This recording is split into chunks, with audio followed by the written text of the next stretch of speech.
میں لفظ اولیاء جمع ہے اور اس کا واحد ہے ولی، اور ولی وہ شخص ہوتا ہے جس کو ولایت مل جائے۔ اور یہ تینوں لفظ یعنی ولی، اولیاء اور ولایت قرآن مجید میں مختلف مطالب و مفاہیم کے ساتھ تقریباً 88 مقامات پر وارد ہوئے ہیں، اور اللہ تعالیٰ نے اپنے ولیوں کو جو انعام عطا فرمائے، لا خوف علیہم ولا ہم یحزنون، نہ ہی ان پر کوئی خوف ہے اور نہ ہی وہ غمگین ہوں گے، تقریباً قرآن مجید میں 12 مقامات میں ذکر فرمایا۔ اور قرآن مجید میں اللہ تعالیٰ نے فرمایا کہ ولیوں کی سنگت اختیار کر لو، کیونکہ ولی کا وجود بھی قرآن سے ثابت ہے، اور ولی کی ولایت بھی قرآن سے ثابت ہے، اور کرامت بھی قرآن سے ثابت ہے۔ بطور استشہاد پیش کیے دیتا ہوں کہ بی بی مریم سلام اللہ علیہ وسلم کے پاس بے موسمی پھل آتے تھے۔ آپ ولیہ ہیں، اللہ نے آپ کی کرامت کو قرآن میں بیان کیا ہے۔ آپ کھجور کے سوکھے تنے کو ہلاتی اور ترو تازہ کھجوریں آپ کی جولی میں آ گرتی، یہ کیا ہے؟ ولی کی کرامت ہے۔ اور اسی طرح حضرت سلیمان علیہ السلام کہ امتی آصف بن برخیہ جو ہے، پلک جھپکنے سے پہلے تخت بلقیس پیغمبر حضرت سلیمان علیہ السلام کی کچہری میں آگ لے کے آئے، اور یہ بھی ولی کی کیا ہے؟ کرامت ہے۔ تو مطلب یہ ہوا، اس سے پتہ چل گیا کہ ولی کا وجود بھی قرآن میں ہے، ولی کی ولایت بھی قرآن میں ہے، اور ولی کی کرامت کو بھی قرآن میں بیان کیا گیا ہے۔ اس سے یہ بھی پتہ چلتا ہے کہ جو ولایت کا، کرامت کا اور ولی کا مطلق انکار کریں وہ کافر ہے۔ لیکن ہم تو الحمدللہ اہل سنت والجماعت ولیوں کو بھی ماننے والے ہیں، انبیاء کو بھی ماننے والے ہیں، سادات کو بھی ماننے والے ہیں، صحابہ کرام علیہ السلام کو بھی ماننے والے ہیں، اور اہل بیت کو بھی ماننے والے ہیں۔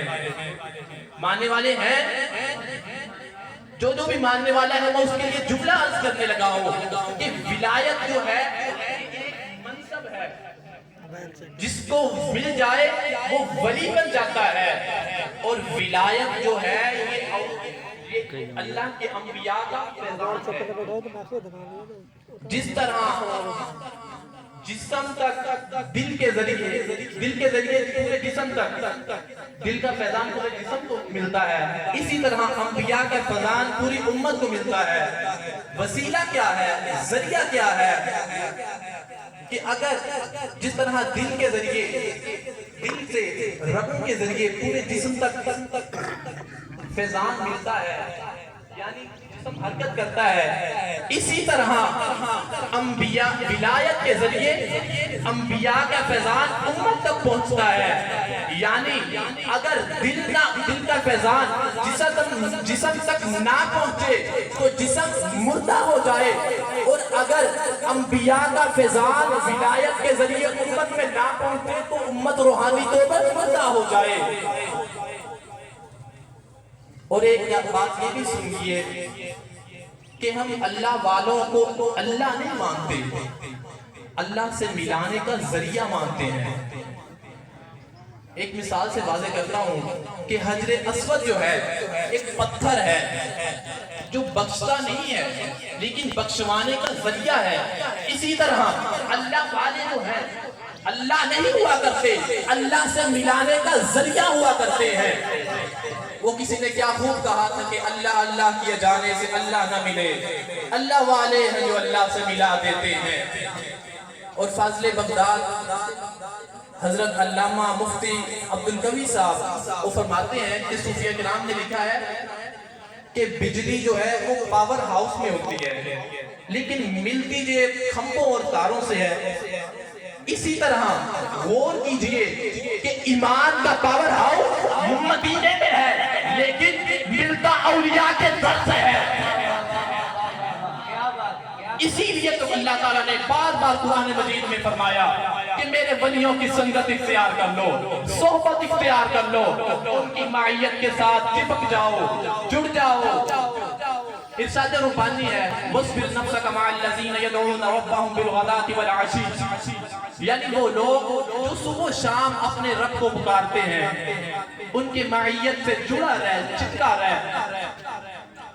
اور پھر اس سے ہم نے غور کیا قرآن مجید میں کہ اللہ بہت سے لوگ ہیں جو صبح و شام اللہ کی عبادت کرتے ہیں، تو فرمایا مولا تھوڑی تخصیص فرما دے، تو اللہ تعالیٰ نے فرمایا یریدون وجہہ، جو لوگ اللہ کو اللہ کی رضا کے لیے چاہتے ہیں ان کی معیت کے ساتھ جڑ جا۔